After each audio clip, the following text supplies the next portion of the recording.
Hello, hello, hello! Doc Bryce here! Dito kami sa Shabu Shabu, Hokkaido with Wagyu, crabs, pork. Alam nyo ho ba, ang 90% ng may sakit ay may kinalaman sa mga lifestyle choices mo. Dun sa mga kinakain, sa activity, at sa gaano katagal ang toxin na pumunta sa inyong katawan.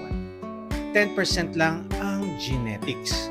Kaya, kung gusto nyo mag-improve ang inyong health, kumain ng nutrient-dense foods, eat real food, start your right choices.